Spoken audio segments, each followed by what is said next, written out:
Hey, what's up, y'all? Welcome to the live stream today. If you don't know me already, my name is Tyler Hakes. I run the content marketing agency Optimist, as well as the community Top of the Funnel. And I wanted to dive into something today. I was reading some stuff over the weekend, and I came across this article talking about the huge decline in demand for freelance writers. And so the story here is honestly a little sad to read, a little difficult to read. Um, but let me just pull it up here and we can talk through it. So basically, this article was published on Tech Radar, and they're talking about this study that was conducted on I think freelance sites specifically. So looking at job listings, I'm assuming on sites like Upwork, etc. Basically correlating that with the release of ChatGPT and obviously the rise of AI. It's probably not a shocker, but what they found is essentially what you might expect, which is that since ChatGPT was released in late 2021, I'm sorry, late 2022. Sorry, got my dates wrong there. There has indeed been a big decline in demand for freelance writing jobs specifically, or freelance writing work specifically.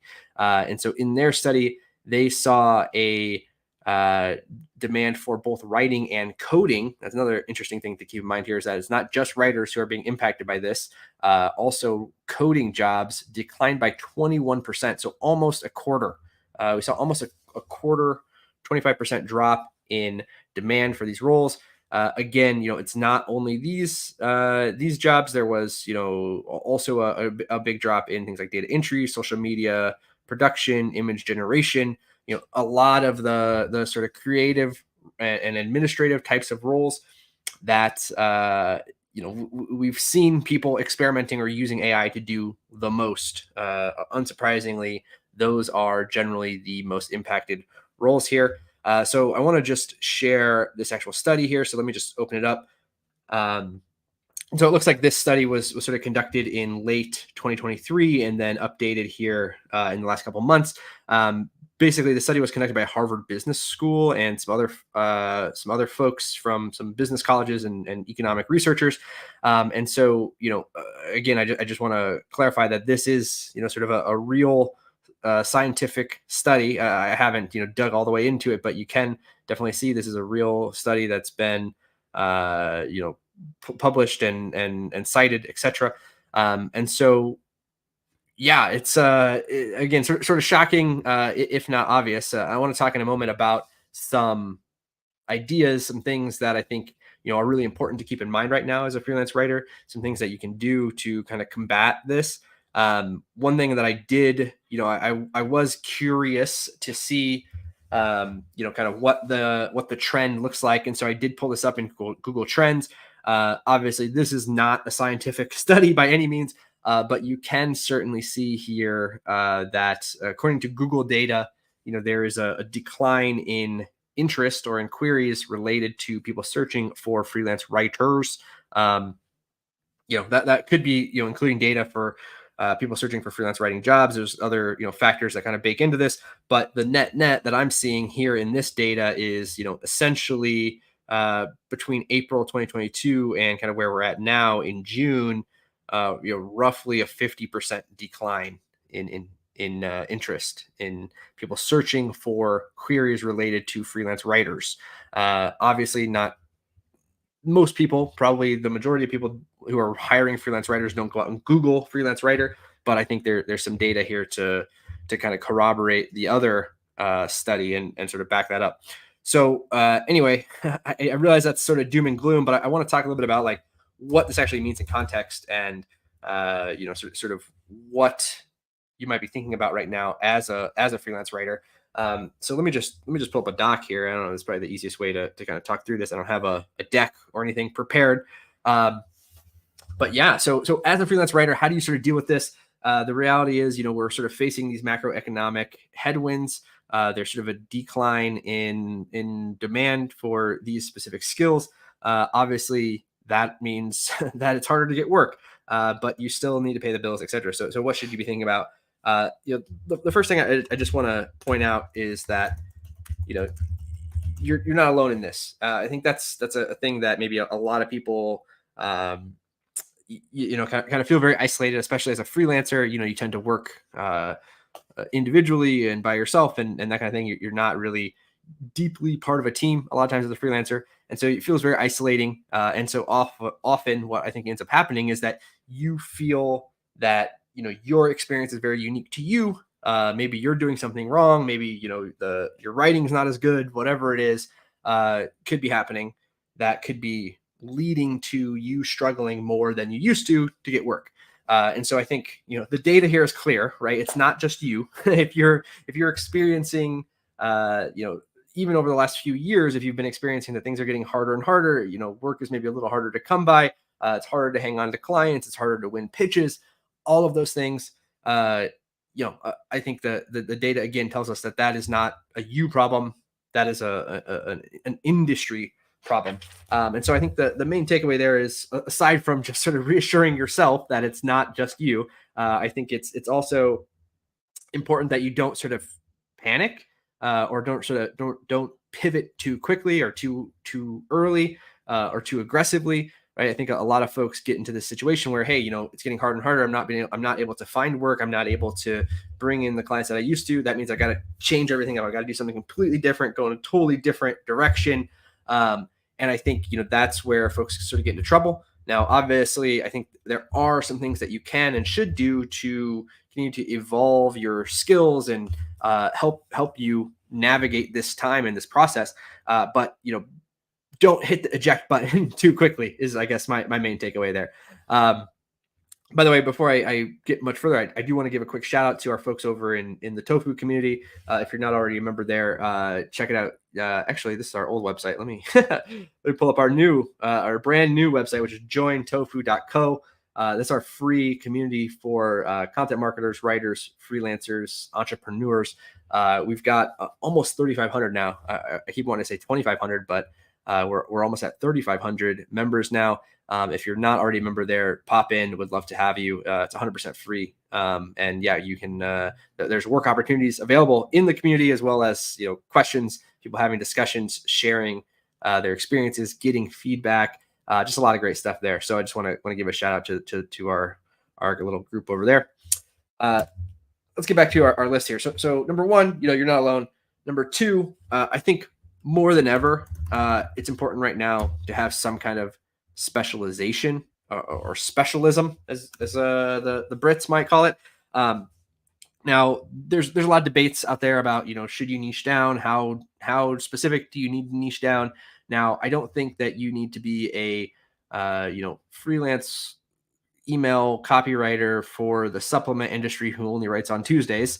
I don't think you need to super niche or get down super specific. But the reality is that because there is such a big drop in the number of available jobs, that means by default, you've got also on the flip side, at least a 20% increase in the number of people who are applying to basically every job.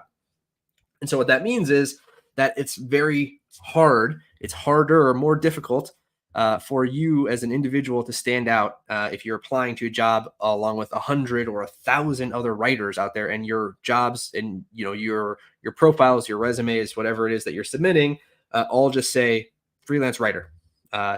You're not going to stand out, and so there's a very low chance that somebody's going to even take the time to really review your work closely and make a reasonable and sort of nuanced hiring decision if they don't have something that sort of draws their attention right away. Excuse me one second. Let me just grab a drink. I'm getting a little parched.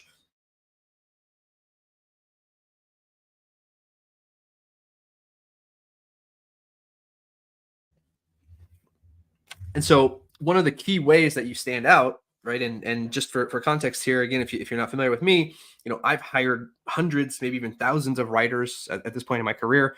I've reviewed certainly thousands, probably tens of thousands of applications and portfolios and all of that stuff. And I can tell you that one of the main filtering mechanisms that we use when we're reviewing, say we post a job and we get 600 applications, right? We simply don't have the time and the manpower to go through every single person who applies with a fine tooth comb and decide if they're going to be a fit. So one of the things that we do as a shortcut is we look at their specialization, right? If we're hiring somebody who can write about, I don't know, headless CMS, then we're probably looking for somebody who, specializes specifically in tech or software, or, some kind of some sort of a specific niche within writing that is more narrow and more specific. That is a big way that we sort of narrow it down. And so, more and more, I think having some kind of a specialization, while yes, it's going to exclude you from some jobs, it's going to make it more likely that you get the jobs that you are, in fact, a good fit for. Now, again, you don't have to get super duper niche. You don't have to be ultra specialized necessarily. In my opinion, that's not necessarily the most important thing. But having some kind of specialization, some kind of way that people can easily filter you out from all of the other writers who are applying for the same job who probably don't have the same experience, is going to set you apart. It's going to help you stand out. So, I think, looking at things like industries is sort of the classic niche. So if you can specialize in, healthcare, or, I don't know, employee productivity apps, or, something specific like that, I think that would be a good one. Uh, I will say that, like, B2B SaaS is an extremely broad category. From my perspective, in my experience, that doesn't communicate much to me when I'm reviewing an application. For someone to say I specialize in B2B SaaS, I might, put you in kind of my second tier of consideration, but I'm still going to overlook your profile versus somebody who has specific, relevant, topic, subject matter, or industry expertise in the specific area where we need writing help. So I would say, B2B SaaS is one of the most common niches, and certainly, that's better than just saying you're a writer in general. But I would say, if you can go one step further than that, or, specialize in a specific industry, or maybe a specific format, that's another angle you might take, right? So, depending on what kind of a writer you are, maybe you're really great at ebooks, or uh, email sequences, or whatever it is. The most generic, probably the least helpful for me as someone reviewing an application is, blog posts or articles, right? It's very generic. Everyone, kind of writes that kind of content. So I would say getting more specific there would also be more helpful. The number three thing that I want to talk about is another way that I think, you can kind of differentiate yourself, which is social proof. Okay. So key thing here, a couple, well, actually a couple sub points here. So one is certainly reviews are valuable. Number two is going to be bylines. So let's talk about both of these. So once again, put yourself in my shoes for a second. If you're a freelance writer, imagine that you've just posted a job. All of a sudden you have 600 applicants in your inbox who are all trying to get this one job that you have to offer. How do you make a decision? How do you narrow it down? You can't interview 600 people. So you've got to at least narrow it down to a set of, let's say 20 at best, right? Who you're going to really give a serious look to, maybe schedule an interview with, maybe give a test project to. How are you filtering those folks down? The first one is I'm going to look for people who sort of have demonstrated specialization. So once again, they've got industry or subject matter experience on the topics that we need to cover. Number two, might look for reviews, right? So I think reviews are good. I think they're valuable. I think they're important. But to be honest with you, I always take reviews with a grain of salt. I've been on every side of that process as a reviewer, as somebody who's received reviews, as somebody who's reviewing other people and looking at their reviews. They're easy to fake. There's all kinds of stuff, that goes into that. So that's one thing to keep in mind, is that reviews, I think, are valuable. They're worth having, but they're not enough. The thing that in my mind is really going to be most helpful in setting you apart is having what I would call like big name bylines, right? So having work that's published on a site or blog or whatever, or publication that I know and respect. And so what that does is it sort of tells me that somebody else has already gone through this process with you. They've likely already reviewed your work. They've basically approved that you were good enough, and they published something that you actually wrote. Now I know there's a lot of nuance to unpack there. I'm not going to go all the way into how to get those bylines necessarily at this point, or some of the issues around ghostwriting and things like that. But I think this is an underrated strategy, right? So as somebody who's hiring a freelance writer, if I see somebody who has written for other companies in the niche or vertical or industries that I'm looking that I'm focused on, those people automatically go to the top because they have again sort of gone through this process. They've been kind of pre-vetted for me. I am gaining from somebody else's time and money that they spent or they invested in vetting you as a writer and then making a hiring decision. So that is sort of a shortcut, a mental shortcut that we use when we're reviewing these writers is we look for folks who have written for sort of analogous sites, sometimes even competitors to our clients, things like that. Um, Having those bylines as sort of a key signal or a social proof, hugely valuable in my opinion. Number four, I want to mention is upskilling. Okay, so I've talked a lot about this. If you're in tofu, you've probably seen me bugging people about this recently. Sorry, I got a siren going past me in the background here. The perils of live streaming. Upskilling. Okay, so let's talk about upskilling. What does that actually mean in context? Basically, it means like if you're a writer, what other skills can you add that go beyond writing and help you sort of stand out as a candidate?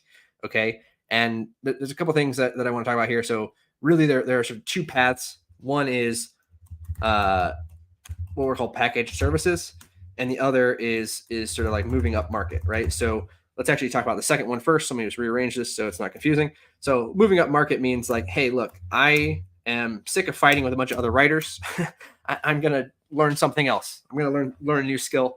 A couple recommendations on that. One would be content ops or like operations, analytics, strategy, keyword research, interviews, those types of things, which are sort of a value added service. Now, there may be less demand for those individual services even than freelance writing. So it's important to keep that in mind that, even though in my experience, let's say, somebody who's an expert in content strategy is going to be more valuable and harder to find than somebody who's a writer. There are obviously fewer content strategists in the world. There are fewer content strategy roles in the world. So you have to sort of weigh those pros and cons there. Nevertheless, I do think moving up market is sort of a wise move for a lot of writers. I think now is a good time, perhaps more than ever, with the proliferation of AI and sort of infinite content. Even if it's not great content, it's still infinite content. Having a strategy, managing the stuff that you're making and the stuff that you're publishing and the stuff that lives on your website. Is I think an important skill right now, right? So being able to sort of organize and operationalize, strategize, all of those things I think are super valuable and will help you sort of move into some of those more defensible roles that have sort of better long term prospects. Whereas freelance writing as a standalone skill may be declining in demand. Some of these other skills, I would venture to guess, my hypothesis would be they are increasing in demand. Second thing was what I'm calling packaged services. You might also know this as like a retainer or sort of a mix of service or like a full service engagement kind of thing. Basically, the way that this would work is that if you're a writer and you learn, let's say, strategy, rather than just selling strategy or just selling writing, you can work with clients both as a strategist and a writer, offering sort of a broader range of services. So it's more of a complete solution for your client, right? So rather than having, again, put yourself in the client's shoes for a second, they might have to go out and hire a writer, and they might also have to go out and hire a content strategist. But if they can hire one person who can fill both of those roles and has demonstrated expertise and skills and experience in both of those roles, that a lot of times is going to be very attractive, right? So thinking about how do I learn different skills that I can sort of add on as sort of a value added service that will help me stand out from all of the other writers who can't do those things, right? So again, some ideas here would be things like strategy. Obviously, we talked about analytics or reporting is another valuable one for a lot of companies. Things like basic things like keyword research can be super valuable, right? Can you take a topic, do the keyword research, sort of plan out the content, and then write it? That's a much more comprehensive, much more end-to-end service than just someone who can write an article from a predefined brief, etc. So that's a big one. The other thing here, obviously, is sort of moving up market in terms of the content quality or depth, which is sort of similar to package service, right? So when you think about, let's call it like standard SEO content, right? Generally, the way that this works is that somebody hires a writer, they give them a keyword and a brief, and they say, okay, go write this thing. The person does some basic research, they sort of learn about the topic, they write it up, and they send it back, right? That's sort of the basic boilerplate kind of bottom of the barrel of SEO content. So if you get into things like, what you might call SME content or interview-based content, stuff like that, where you are sort of going beyond that basic level of like just writing content based on secondary research and actually conducting original research, what that really is adding services to your package, right? So you're not just taking a brief and turning it into words on a page. You're taking a brief, you're conducting interviews, you're distilling those interviews down into insights, then you're writing, right? So it's really, instead of one service, it's three. And so once again, that becomes more valuable to companies who are looking for that, looking for that level of content, but B, who are looking for writers who can do all of those things. So rather than just having to be sort of hand fed the information, being able to go out and find that information on your own, conduct your own interviews, do those types of things, again, super valuable. So my 4 things, once again, number 1, you're not alone. If you're feeling the crunch right now, don't panic. Don't hit the eject button just yet. Recognize that this is an industry-wide thing, and sort of figure out some ways that you can navigate through the process. Number 2, specialize, right? So if your LinkedIn right now says, I'm a freelance writer, please take some time and refine that, make it more specific, has some kind of modifier there. Help me identify if you're the right writer for me. And if you're just a freelance writer, that doesn't tell me anything. Number 3 is focus on that social proof. The emphasis really being on the bylines. Again, I think reviews are valuable. It's important to get those reviews, quotes, and testimonials, that kind of thing. But in my experience, those are not an end all be all as I'm making a hiring decision.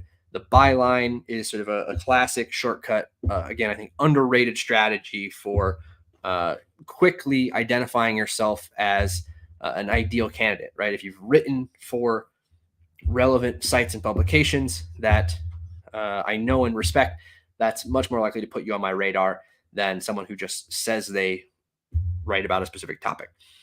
And then number 4 is I would think about upskilling. So once again, moving out of just offering writing is one way that you can do that, sort of moving up market or moving into more strategic roles or roles that are perhaps more future proof. Also learning those skills so that you can add them onto your writing so that you become a more valuable writer is the other option here, which is what I call package services.